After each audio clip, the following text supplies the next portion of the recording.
Hey everybody, thanks for tuning in to Living in the Limelight, an Anton Scholl and Friends podcast where we discuss music from the artist and fan perspective. Thanks for listening and enjoy the show.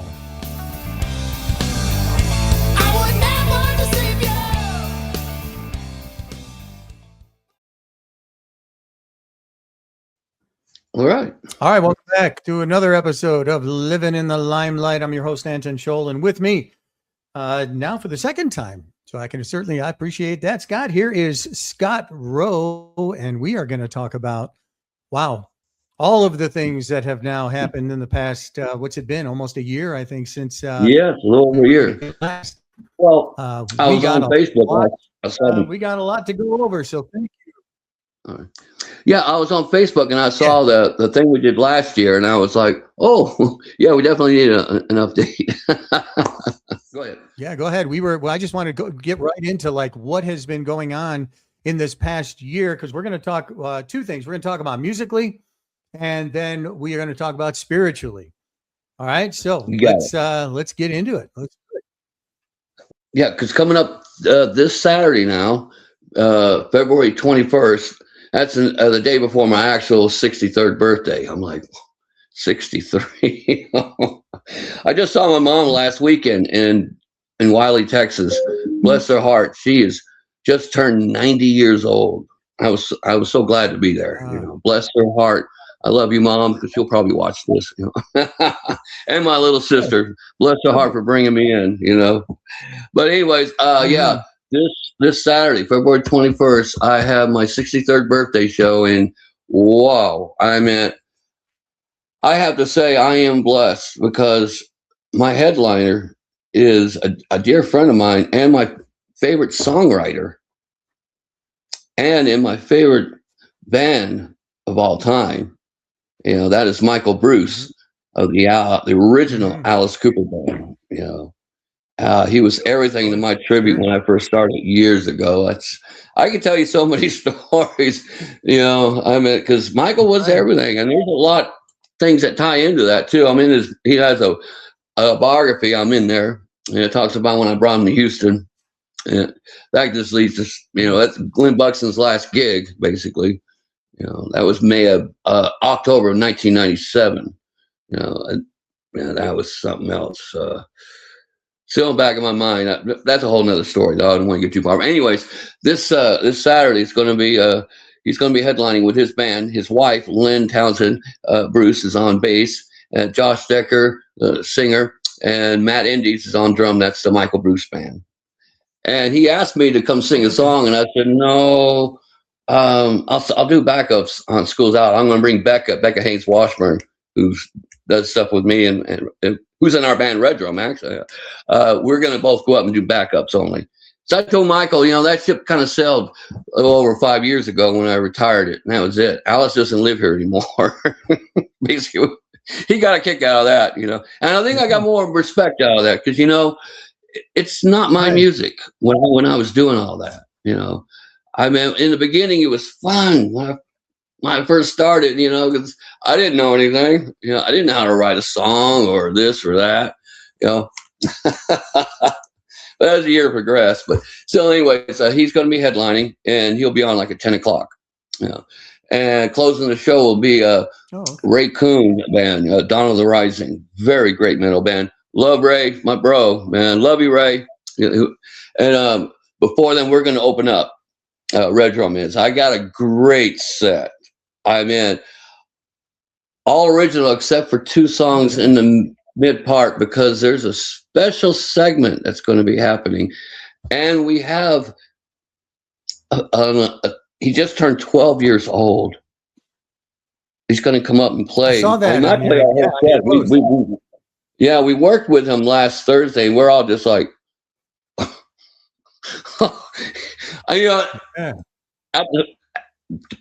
I mean, back of my mind, I'm going, this kid is 12 years old. But on the out, I'm treating him like any other musician that's coming in, basically, just to play with us, you know. And that's, and he acts like he's been playing for a long time. He's only been playing for a little over 3 years. But it's like this kid is going to go places. I'm telling you. I mean, I I am still, yeah. I mean, he's gonna. I mean, his mom was there, and his parents. I mean, they take good care of him, and they control his Facebook page too. Justin Katarina. His mom was just something else. Uh, he's half Latino and half Chinese. The matter of fact, he's going to China. His mom's taking him there, I think in May, and while he's there, he's going to enter a guitar competition. This kid is so talented. Hey, you could have discovered the next Joe Bonamassa. I mean, he started when he was young. People, those some of those prodigies, they get out there, man. They're great on guitar. This kid is something. I'll tell you a little backstory. A little 3 years ago, okay. I guess he's in art class or was, school. He makes his guitar. I guess he makes, guitar out of cardboard or something. From I understand. And he looked like he's playing it. It looked like he's actually playing. And his mom's noticing that, and he's like, "Do you want a real one?" And so he got him a real one. And he's had a few lessons. He told me, but he just like took off. Just a little over 3 years. Because like I say, at rehearsal the other night, I'm just like, we're just going through it. He's doing this. Back of my mind, I'm just still going, wow, it's 12 years. But at the same time, I'm like, oh, mutual respect as I give to anybody that comes into place with us. It was just like, bam. And whatever gigs he ever wants to do, he's always got, he can join the band as far as we're concerned, or just play when he wants, whatever, I just, Like he's just so talented. Oh yeah, most definitely. He's doing a 20-minute set. Is this the first stage appearance from him, or has he been on stage? No. He goes out and his parents take him out, and he does like little other appearances and stuff, like the home and garden show. First Friday, things like. He's got some other stuff coming up like that. And like I say, he can anytime he's available, he'll come play with us. So he's getting out there. So people don't know. Now, as far as the band, he sat in with his one cover band. That's how I found him on Facebook. He was just being a guest for a couple of songs. I forgot who the band he was guesting with, but I saw a post on that. I think from his dad. Is if any band out there wants to, have, I jumped on it. And now I'm got him playing more. I mean, he's basically almost play the whole set, possibly. So we'll see. Because he really caught on so quickly to the stuff that he is. He's going to be doing "Death on Borrowed Time," which is one of our new ones. Fantastic song there. I am so. I really love that song. It has a kind of a ministry kind of feel to it, but in it. It's about death who takes a little holiday. Nobody can die until he finds his true love. So everybody needs love. Its name is Grim Brink, Agent of Death. I really like it. It's a great little start and some great work. And Becca does some great Rejoice. I mean, she has this point like from the choir. I mean, it's just phenomenal. I mean, and it started off him just to play that song with us, guest appear. But it got a little more than that, So, but he's going to do a special thing. I guess I can go ahead and tell you because I'm not sure when this is going to air. But I'll probably I'll have it out before the weekend. Yeah. Oh, okay, cool. I'll just let people know. Mid through, we're going to have a special appearance from Iron Ozzy himself. Oh. And Doc, our guitar player, he's going to go on bass. And we're going to do a couple Ozzy songs. We're going to do Crazy Train and Paranoid. Nice. And that's going to be, we got it all staged out how we're going to do it and everything, So, because he loves Ozzy. He's a big, big Ozzy fan. I mean, just, this kid comes in. We were just going to do Paranoid. And then Rob's like, well, what else? We just start. And the band's like, we worked on that. And, So they're all doing a little homework this week, and when we get together and have a nice rehearsal on Thursday for the show itself, So, and by the time you air this, people are, oh, okay, the kid is so talented. My band just blessed to have, like I say, like a lead guitar player, Doc Tarantino, my drummer Matt the Animal Taylor, Rob Earn, who is also does Iron Ozzy, and then Becca Haynes Washburn, and then Alex Hartman, our ballerina, which all makes up Red Drum. And like I say, and Justin with him every time he wants to come in, So, we have a lot of fun, definitely. And that's what it's all about. Yeah. Oh, of course. You sent me an EP, the 2 songs. Oh yeah, that's a brand new one. Yeah, that's a brand new EP. Yeah, I'll talk about that in a second. Domination. Yeah. And then I Hate the Bus. Yeah, and that was a live one. Well, I Hate the Bus is not really live now. Black Sunday Domination is kind of like live in the studio, kind of like Kiss Alive in a way. Right. Yeah. Kiss Alive was like 80% in the studio, basically. Yeah, right. So I did the same thing with Black Sunday Domination. Plus, the way Becca deliver her vocal on that, because we have another version of that some years ago. I got kind of bamboozled for I Hate the Bus, this version here. I said, okay, I'll do it, because my producer, Tommy's been on me about it, This is okay. We do an updated version of I Hate the Bus. That song just seems to follow me. Anyways, it was an old song that my old friend Dave McQueen wrote, and I just redid the chorus and rewrote and just did some things there to it. So we did a nice version of it. Steve Dodge. It's on YouTube, the old version. It's things under Scott Rowe. I Hate the Bus. Skip Ladd did a nice little video to it. That's an old version, but my producers wanting to really do it and I was like, he says, I won't charge anything, and I was like, God, he's making it so, because I'm trying to get rid of that song in a way, because I don't think it really fits Red Drum, but I said, okay, as long as we can do Black Sunday Domination, if we can redo that, because there's just some things that were different, yada yada, hey, so that's how that came about. I'll do this, you do that. I wanted to ask you about the writing process first, because when you're doing a song now, Red Drum obviously is a lot different than, let's say, your Alice Cooper tribute. Obviously, different, right? It is completely different, and your vocal style obviously completely different in that sense. So the writing style, how does a song come about in this band? Wow, that's it's weird, because every time we do one, I was like, what's the next one going to be? You always wonder. They just kind of come. It's like the lyrics. I might have something. I might have wrote something last year, and I'll come across it. I'm like, oh, if I just modify this or that, whatever. It's odd. And then when I do have my set of lyrics, I can go to the band and I go, hey, I got this, and I'll maybe hum it to them, kind of singing like I'm thinking, kind of just a melody, or they might be just jamming out. This has happened a lot of times. We'll be rehearsing, just in the early stages. I remember when we first got this lineup here, because that was a key changer. Doc coming in was a big key changer, because we were on the verge of trying to discover what kind of band we was going to be. Because we're the band we want to be now that we were, when Doc first came in.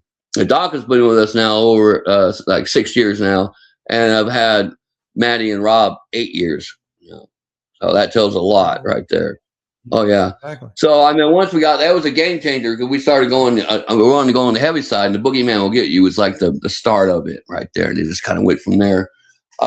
They've working with Tommy Gibbons. That's really who made us the metal band what we are.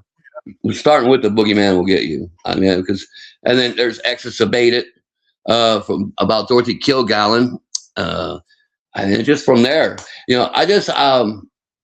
like I said, the band might be playing something at a rehearsal, and all of a sudden, in between a song, or it could happen when we got to stop and kind of work on something. All of a sudden, they just start going in something else, just start jamming, and I'm going, I might have something for that, a lot of times, or I'll just tell Doc, I'll describe something, kind of like I need this like a ministry kind of feel, just a feel, not that, just a feel to get them an idea, like the Raven. If you heard that, that's an 8-minute masterpiece we did. But it's an actual ballet, a heavy metal ballet.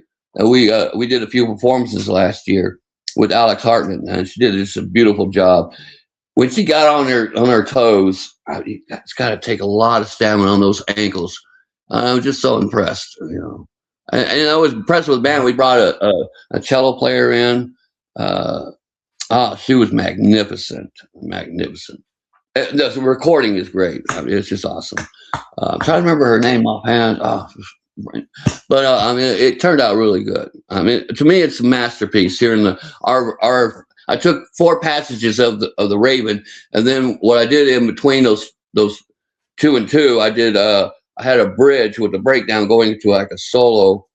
But it has that ballet feel to it. I mean, we were talking about Edgar Allan Poe, just going into all of that. So yeah, it did. Yeah, it came out great. The recording, Tommy just. Cool. I mean, Tommy is like I like to describe our Bob Ezrin. Every band needs a Bob Ezrin, I always say, because you got to have that producer, that outside ear that's going, okay, I need to. And then once we're done with our tracks, we hear like a little rough, and then he says, "Get out of here," and does his magic. Right. Yeah, I wouldn't use anybody else, really. I mean, that's our guy, and we're sticking to him, because I notice when you start using other people, that's where it's just, I don't know. Right. I just say that if we find somebody, I think stick with them. Oh yeah, Tommy's like our silent member. That's all. Just producing. Okay. Yeah, that's all he wants to do right now. But he does play on some of our songs too. He'll play the second guitar, second lead, or whatever. We are having the Kaja Music Festival May 23rd at the Starlight. Something Outrageous will be on the bill. Red Drum, Rejected Monsters, all the bands basically that Tommy produces. Nice. That's going to be May 23rd at the Starlight. So that's going to be a pretty cool show there. The Kaja Music Festival. Wow. Cool. Yeah. That's going to be a really cool show. Burnt Bridges will be on the bill. Yeah. And I think there's some more. I have a flyer, but he says he's still waiting on a couple more things before we can release it. So that's May 23rd. Let me finish up. February 21st, like I say, is Dawn of the Rising closing, the Michael Bruce Band, Red Drum with Justin Caterina. Then there's the Rock Lords, which is Johnny Frankenshred and Rob Aaron and Lee Wise, a 3-piece. And then it'd be Justin Caterina doing a 20-minute set before. And opening show is Becca's band, which is Paper Cuts and Bruises. And they're doing she's doing her last show with them. She's going to move on. She has another project. She's in like 5 bands, I don't see. Yeah, Becca Palooza was off the hook. That was, I mean, wow. All 5 of her bands, and I'm just, what a proud producer I was of that. I mean, Gypsy's Roadhouse was very busy. Very busy. I mean, I'm just, and she did it, all 5 bands, so, wow. But she's going to be starting off the show. I mean, I just love her to death and love working with her in the studio. And we wrote a song together, so hopefully she'll be working on that for her Moonlight Lady. I don't think she'll get rid of that one. Plus, she's also the T-Bex and the Velociraptor Rockers. I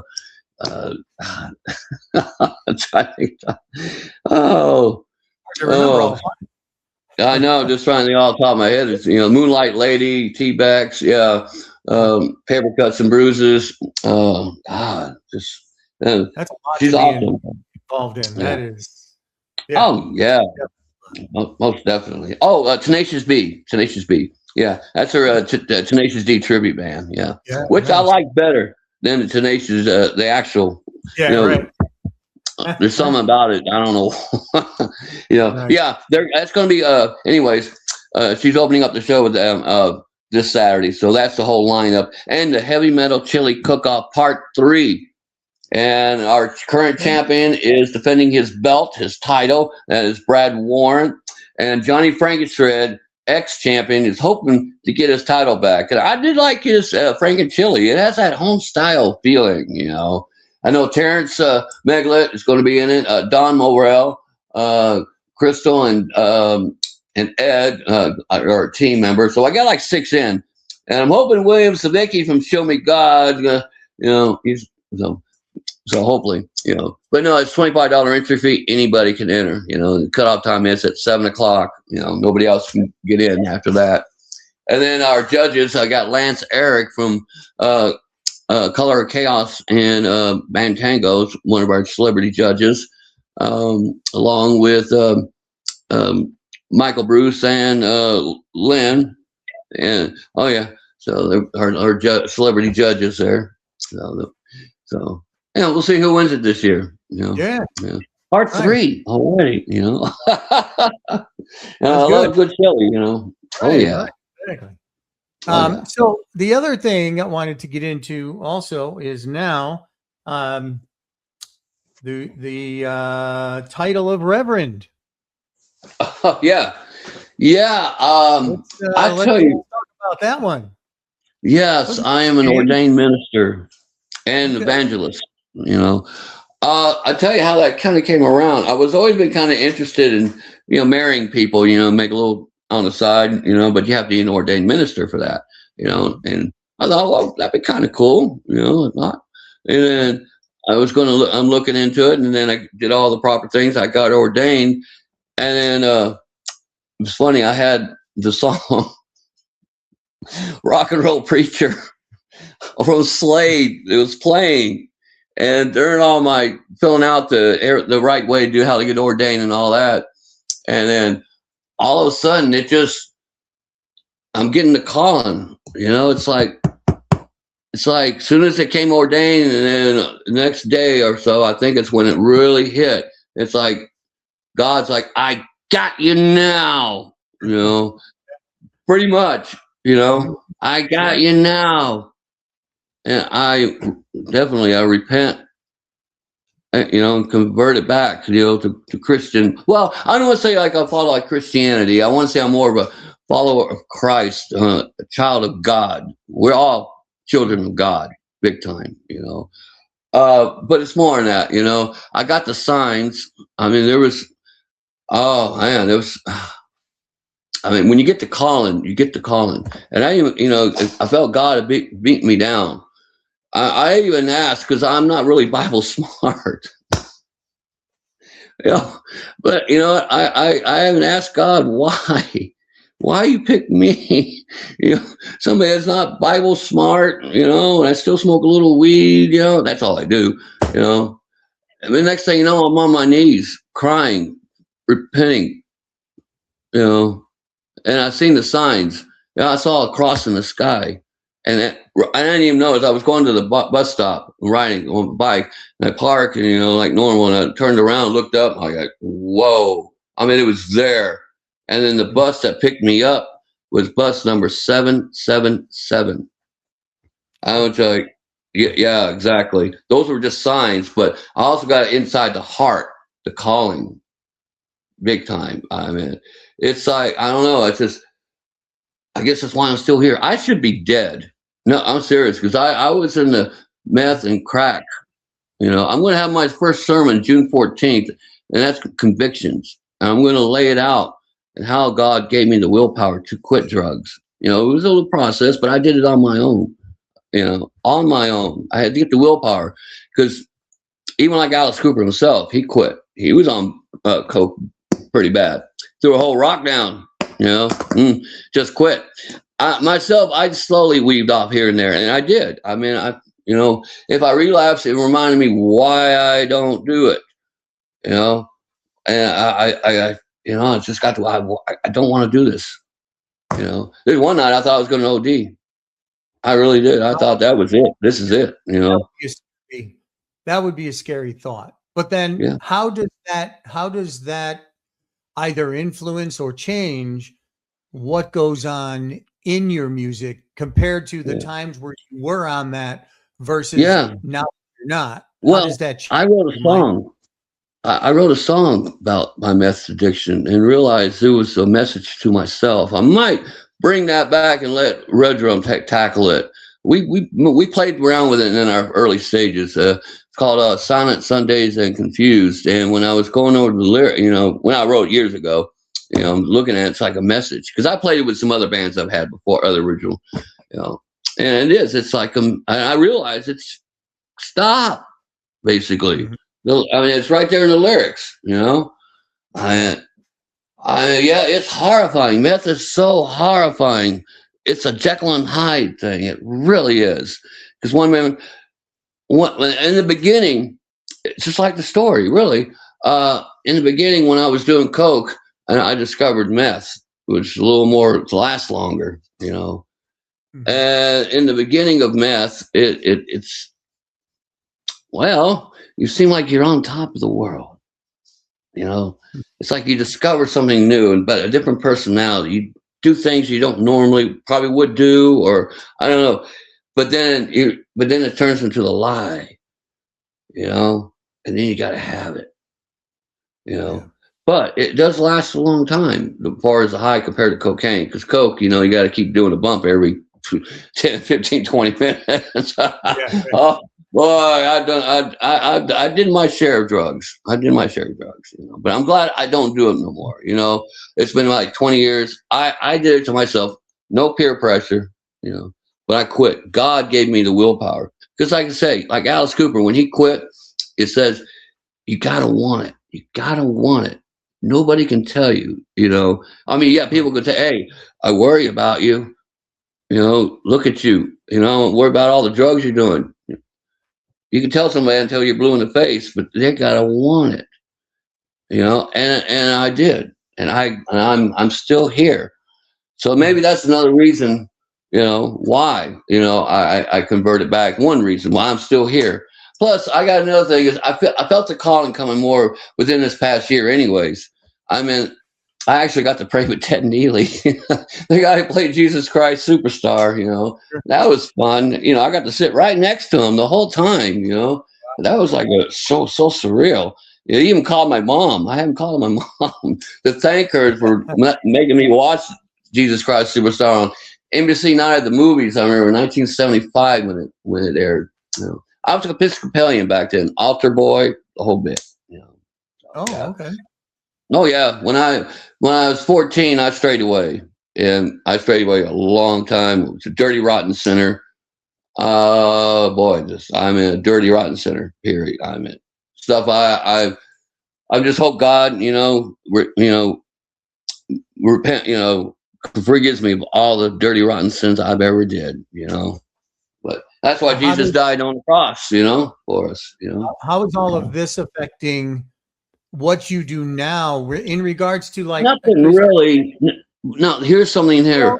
well, Um, when Alice came back, all right, he went to a minister, you know, and he was, you know, the minister basically told him, well, you know, you have to make some adjustments in your life, you know, but be Alice Cooper, be who you are, you know. hmm, And he is, you know, I see certain, you know, myself, I mean, I have a song called Cannibalistic Corpse Grinder. I won't do probably.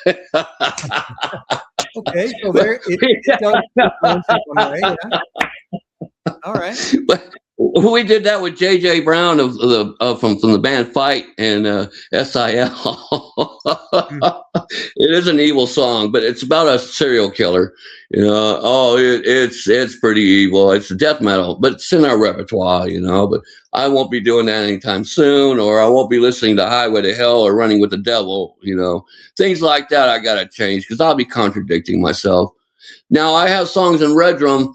I don't write about sex or anything like that. That's not me. It never has been. That I write mhm. stories, and most all my songs are like the new. I say, "Death on Borrowed Time."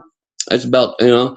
Uh, there's actually kind of kind of a message in there, and then has a good. The Rejoice is so beautiful how Becca handles it. Black Sunday Domination, the new version. That's about Satanism, but it's the evilness of it. You know, it's evil. And the last verse, what I say, in all damnation, no resistance, no salvation, no repentance. Says it all right there in that verse I wrote. And when I look at that, I go, well, I wrote that. But I wrote that years ago. But that's a message, really. On this song, Downstairs to Hades, we're going to be doing, I wrote that some years ago, but that's, the second verse itself says, downtown Hades, south of heaven, wake up, die right by Jesus Christ, or end up in the deep, deep south of heaven. So yeah, that tells it right there. It's not easy. It's not easy. It's hard, like in the Key of Me, that's a great, great thrash, Anthrax type feel, I love doing the growls on that, and what Tommy did to it. I mean, I just real proud of my band. I'm blessed to have those guys, really, and to be together as and it's not, we're going to continue on. I have a new one I'm writing, which is going to be Christian, probably Christian thrash metal. Song. It's called Dirty Rotten Sinner. I mean, it's like, wow, wake up at dawn, each day creates pearls before swine, makes me shout, devil be gone, not today, Satan. And so listen up, dirty rotten sinner. It's in, no sin, out, without sin, you dirty rotten sinner. I'll give you a little example right there. All right. Oh yeah. And we got the Doc's already got some kind of thing behind that, and Matt's kind of a big. Once we get it more, now you heard what I just did. Wait about maybe a few months or so, then you'll hear it. Yeah. Then that's how the song's going to start. Then I can develop an actual vocal tone for it when we're creating, because it might not necessarily call for this or. I don't know. It's kind of a feel thing, I love writing. I'm like a kid in the studio when we go in every time. I mean, and we laugh, gets my diaphragm going. We keep we're like one big happy family. Red Drum is, and I don't want that to go anywhere. I can do both because, anyways, June 14th, when the start of the Jesus Revolutionary Movement, I'm going to have some artists there doing some songs of inspiration. And maybe a song, an original one, which has a message, There'll be some secular music blended in, but as long as it's, has a message, or something, you can blend a little secular music, and there's nothing wrong. If I had to blend that in some inspiration music to get people to Christ, so be it, nothing wrong with that. It's fellowship, really, what I'm also going to be teaching is you can have your one-on-one relationship with God. You have the direct already through Jesus Christ. You don't need a rabbi or a minister. You don't need to go to a building. It's in the Bible itself. They don't teach it much, but it's in there. Jesus told his disciples, you go into a room one-on-one, and you pray to the Father, and he gave them the prayer, which is the Lord's Prayer. That's what he gave them. And you do it by yourself, one-on-one. Do it every morning. Is there a place for that? Depending on, let's say, people say that, between politics and music, or religion and music, or religion and politics, all of this. Yeah. Is there a correlation, or should things be separated, or should they be brought together? Well, now, just all depends. Definitely want to separate church from state when it comes to politics. That don't seem to mix, but there's nothing wrong to having a little Jesus in your life there, and some of the politicians, because a lot of them could use Jesus in their life, or just God itself, I mean, because it's just ridiculous on both sides, that's why I'm just like, stop, I might have voiced an opinion here I just hope both sides will listen. I'm just kind of fed up with that. Now, as far as music, like I say, I do have to change certain things here and there, but still, I still have to make a living. I'm still going to book shows with other bands. Right. Like I say, Alice can still be Alice and still do what he does. I'm myself. I just got to change certain things. And a lot of my songs are all about messages. Pretty much. When you look at my repertoire and look at what we're writing about, there's nothing bad. There's nothing evil, except for that one song I pointed out. I'm still laughing when that on that song. It's anyways. But there's nothing wrong. Like I say, I this past December, this last month, a couple of months or so, since I've been doing my spiritual training, and I was instructed to go with Matthew, Mark, Luke, and John, and Revelations, which I went kicking and screaming in, but it has a happy ending. It really does. But when you're reading over Revelations, it's like, oh God, but still, it's just what I've been. I say there's so much going on, and doing that and trying to, still work. I still work at Gypsy's Roadhouse, and books from the bands there, and then whatever else. There's Starlight and the Blues, and I pretty much do that. I don't see a problem with it. I'm not going to do anything that's really going to contradict my beliefs in Jesus Christ and what I'm going to do. Because in the Bible, it doesn't say anywhere that you can't rock and roll. Right. It does not say that anywhere. It does not say anywhere you can't dance. And like I say, I will have, this song "Dirty Rotten Sinner." Yeah, I hope people will get the message on that, because that's what it. Well, and this is part of our repertoire. We have different music in our metal band. We're a multi-genre, and that's just that's going to be like a Christian speed metal song, whatever. Okay, that's in that, Yeah. And then we have our death metal over here. We got our hard rock over here, Right. And I give a good show. I want, now that how I look at it now, I don't look at it, how many people are going to show up?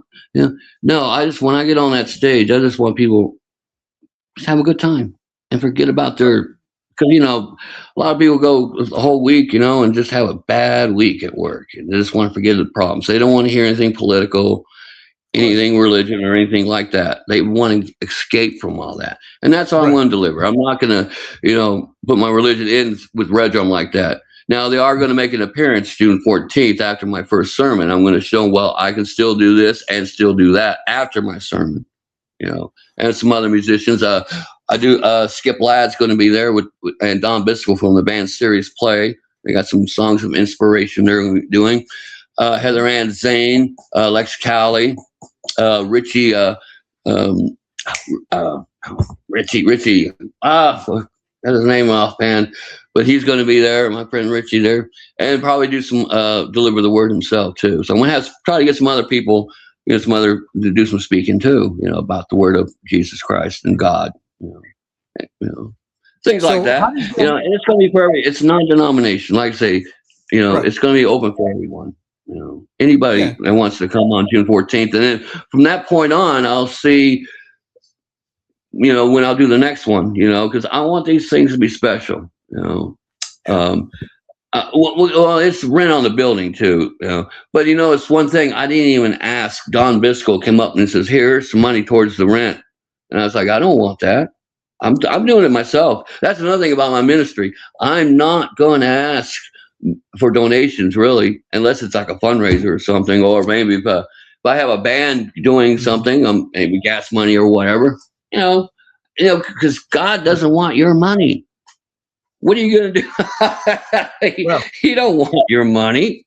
He wants you to come willingly, In a way, God doesn't need us. We need God. But God does want you. He wants you to come to him, but you got to come willingly, And if you don't, that's fine. Because God limited his power and gave us a free will. Yes, but unfortunately, some people have turned religion into a business Yes, and that's what I'm going to. Oh, yes. That's how Thank they you make for pointing that out. Yes, right. exactly. And I'm going to call them out because I will not be a charlatan. I will not. Good. You know, oh, God, I saw some stuff. See, God has been pointing certain videos out on YouTube to me to watch of false teachers, false prophets, and some I just wow. I don't have to shave my head. That hair just some of I saw. I was like, whoa. Right. Yeah, see, first thing about false teachers, first thing when they say how great they are, first flag goes up. And when they start asking for money, second flag, big Yeah. time. Get out. Run as fast as you can. Yeah. True. For $1,000, I can send you a guardian angel. Oh, people went. I can't believe people are going for that. I mean, there was one I saw. They locked the church, and nobody leaves until I get 20 people to pledge. I think what do you say, $1,000 or something like that. But he got the people to do it. This place was packed. I saw a video. I'm like, my jaw is dropping. Oh, you gotta see this one. These ex-Episcopalians, they're blending Halloween into their church service. That I love Halloween. Don't get me wrong, but not with my Right. no. You That's know? crazy. Yeah. Oh man, that is just ridiculous. I might have some music at my thing, but we're not putting on no show. I'm not going to be, some charlatan. Oh God, that's terrible. That Just is. yeah. No, I mean, after I do my sermon and all that, and it was said and done, everybody's done their everything. The last 30 minutes, we're just going to do 3, 4 red drum songs, and we might do Pursuit of Vikings from Montmartre. I got a song Walking Tall, which sends a message. Black Sunday, that sends a message. Things like that. Just say, hey, I can still be Scott Rowe, but then when I'm in, the collar, I am the Reverend Scott Adam Rowe. And I feel really when I do put the collar on. I did my first little introduction at the place I'm actually going to do my first sermon. There's a little Christian group that gets together with coffee. I love coffee, and they put the word and have some music and stuff, and I'm all about that. So Trevor Beckway, who owns that place, Beckway Studios, out here in Apache Junction, I could throw a rock at. That's invited me out, and I got a little practice in, which is on my page. Yeah. Yeah, well, thing is, I front a band, so I mean, the only difference is I'm delivering the word. And there was like maybe 5, 6 people there, just, and, it seemed like it went good. I was like, not bad. I want to go back and do it again. They have another one coming up in March. So, and I think they do it once a month on a Monday night or something like that. So that'll be a little practice in, and that was, I just started off talking like we're talking. The next thing you know, I'm just like, and I ended with the Lord's Prayer. And I felt God's presence come down, and that's how I ended it, though. And I wasn't really prepared to do the Lord's Prayer. I was just kind of basically there to talk about my new ministry and what's going on with it, and I delivered a little, and next thing you know, it's like, wow, that was so cool, Oh yeah, and I have not really lost my temper or anything. I mean, wow. I mean, I feel the love, and that's what I want to do is spread nothing but love, and that's what Jesus Christ is about, and God, God in heaven, which is, the Father, the Son from the earth when Jesus walked, and then afterwards the resurrection, the Holy Spirit. That confuses a lot of people too. It really does. But when you look at it and examine it, it's like, yeah, I mean, it takes a little like, what?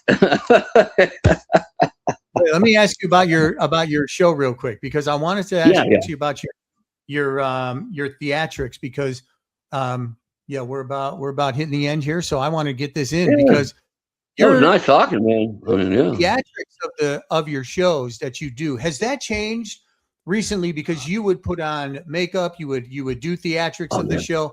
not so much as like the Alice Cooper days, but Yeah. doing that. How has that changed, and what can people expect to see theatrics wise when they come and see your show? Like I say, it's what you're looking at is what I've been doing the last so many years. I had some makeup what I was doing and stuff, and I don't know, it's just one show I forgot it, and I was like, and then I was like, and my hair was getting shorter, and I was doing something different, and then I wanted to go more heavier with the band and more the look, and so I've been changing, Now I'm down to this, totally bald. I love it. Less cool on stage. It's not as hot. Well, it is hot, but when you go stage lights on you. I mean, when I used to have hair like in your mouth trying to sing. Yeah, right, exactly. Oh yeah, big time. But as far as that, I want the band to be more raw, like Pantera type looks is what we're looking at. Because I mean, there's some people kind of look at my guitar player Doc and kind of reminisce as Dimebag, and I can see that, I mean, and my drummer Matt Taylor, I mean, solid, no, he's a thrash metal drummer. I got him from She Murdered Me, I'm so blessed to have him. Rhonda, my late wife's when I was putting together my project years ago, she says, call Matty, he's not doing anything. I was like, well, I don't know if he would. And next thing, yes, and then I got Rob Irwin, on bass, solid. Oh, and that Black Sunday Domination on that domination part, which is a little ode to Pantera, and that bass line, Rob does that. We get a chance to listen to that bass line he does on that. Because at the end, I say to Dime and to Vinny and Dime, basically, it's kind of salute to him in a way, and it's a good groove. We play a little different from what Pantera on their domination, It's just weird how that came in too years ago. How I come up with those lyrics of Black Sunday Domination. I was just watching the movie itself, Black Sunday. Next thing you know, I'm like, I'm writing. I wrote the lyrics. I mean, pretty quick, I have to say. And then the song came around. Well, I always like Domination, that instrumental part, and I always tell Matt, hey, well, we did a little just out of nowhere and just did it live, just that little part, And we learned that. Next thing you know, we were working on Black Sunday itself. It was going to be something called Black Sunday Sabbath or something like that. It was, but then we played it, and then all of a sudden, when we ended this one part, next thing you know, we just went right into the domination part. It just kind of, it was woo, just it created itself basically. Yeah. I mean, wow. I mean, it's a great. One of my favorite songs, to perform live. I mean, there's something about that song, As far as theatrics, I have Alex Hartman, our ballerina. She does certain songs, certain routines, and classy, really nice. I mean, especially when we did The Raven, I was, she showed her ballerina skills on that, She'll be doing Wishful Thinking Blue, all in blue. When we do that Saturday. And she'll also be doing like more of the double, She Devil and Downstairs to Hades. She'll be bringing out Becca when we do our beginning song, Living the Life.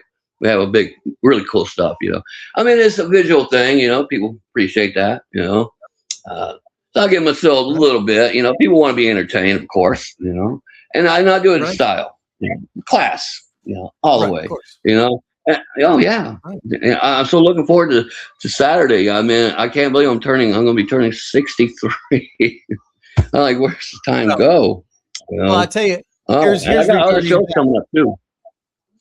Well, with the 63, okay, we're all kind of in the same boat here, because if you can see behind me, right there, it says vintage 1963.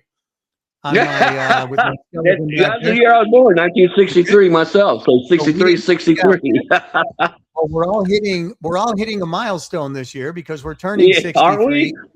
63, 63. So what was your birthday? I feel sorry for the people in the 90s who were born in the 90s who will, or who may not ever celebrate that type of milestone. But we are going to hit it. Well, so. Yeah. Oh, yeah. When are you turning 63? In March 14. March. Oh, all right. Cool. Michael Bruce from the Alice Cooper Band, he's going to be turning 78 March 16th. And that's when they first did their first gig as Alice Cooper, was March 16th, 1968. That's the first time they did. Yeah, they were on the same bill with the Nitty Gritty Dirt Band. Back in 1968, I was 5 years old. Wow. Yeah, no. I remember I was in California when I was 5. My dad worked for NASA, and in 1969, the summer of, he transferred to Clear Lake. That's where Houston Control is in Texas. That's where I ended up growing up at. Oh yeah, my daddy helped put a man on the moon. Oh, he was one of the top engineers in NASA. I got to watching the Apollo 13 movie was kind of cool. Seeing Ed Harris play my dad's boss was kind of. I met Gene Kranz a few times. Oh yeah. My dad, bless his heart. I mean, I miss him very much. I had probably one of the best dads ever. Period. Any kid could have. Oh yeah. Yep. Right. Oh yeah. Well, anything else? As far as this Saturday, I do have some other shows. I do have the Ace Frehley Memorial Concert coming up April 17th. Sectus is going to be playing. Tricus. Myself. We're doing She. We're doing the Anthrax version mixed in with the Kiss Alive version with the guitar solo and everything.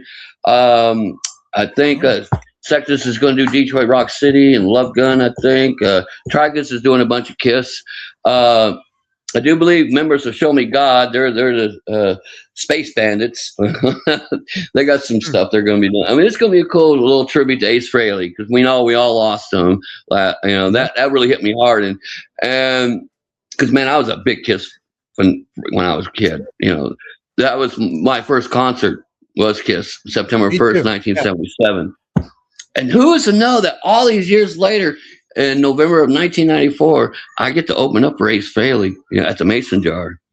Wow. That was really cool. Yeah, this meant a lot to me to put this. I put this gig together with Travis Kowalski from Show Me God, Creeksville. So yeah, so this is gonna be a good show. That'll be at the Starlight, April 17th. Oh, and May 9th, I'm having a night of 1,001 Rock Gods, Arizona. Yes. I have 11 bands. Each band's going to be like 3 songs that are going to tag out for the next one. One setup for everybody. So it's going to be nonstop. They might play 3 or more than 3 of it. Depends on how many bands I get. Right now, I got 11 right now. I'm trying to get as many as we can and just do a marathon. Boom. Yeah. And for, we're going to do it for charity. I do believe it's the Plus Foundation. They teach kids how to skateboard, and they make skateboards and stuff like that. I mean, it's a pretty cool thing that this foundation does. So, and then May 23rd is the Kaja Music Festival, and June 12th, I'm working on a show. I got some bands coming in from LA, Hellheart and Seaside Massacre, with local support from Wrath Upon Eden. Maybe this other band from New Mexico I'm talking to right now. So I'm going to still produce shows. That's one. And then also the next night at Gypsy's Roadhouse, June 13th, Show Me God with Red Drum opening. And another band I'm waiting to hear from is going to close the show. And then June 14th will be my first sermon. So I'm busy that weekend, Yeah. Right. And then from there, I don't really have anything just yet after, July from that. So from there, I'll just figure out what's going to go on from there. Sometimes gigs will pop right up out of nowhere. Hey man, can you play this? Right. Things like that. After all that happens, we may have to get together again and find out what is next for you. Yeah. But until then, we have reached our time, and I appreciate talking to you again. Always good to get back together with you and find out what's going on, and glad to hear about the the newfound religion and all the stuff that you're going through, all the stuff you're doing. Helping bands out, helping the music, and we certainly appreciate that. Most certainly. I still got a long journey ahead of me, as the Reverend Scott Adam Rowe. Definitely do, and I want to, God bless everybody, and like I say, Jesus is for everybody if you believe, if you let him into your heart. And it's like I say, once you do, it's not a get out of jail free card. You still have things you got to, live by. Still be a nice person. Be nice to people, love thy neighbor, love thy enemy, talk things out. I just hate opening Facebook and I see all these publics, the political stuff, and I'm just like, I want to just go, be Agreed. nice. Oh yeah, Right.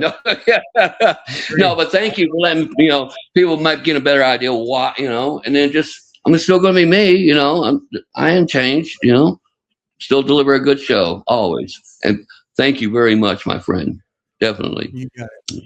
You got it. Well, thank you, Scott. And again, everyone else, please join us Living in the Limelight, and let's keep up with Scott, see where he's going and see what he's doing, and check out his sermon. That's going to be some good stuff. Yeah, June 14th, the Jesus Revolutionary Movement. You can the event page is on Facebook, and I put a new group page on Facebook that people can join in, and from all around, and post their prayers, whatever they want, in good taste, because everything's got to be, Right.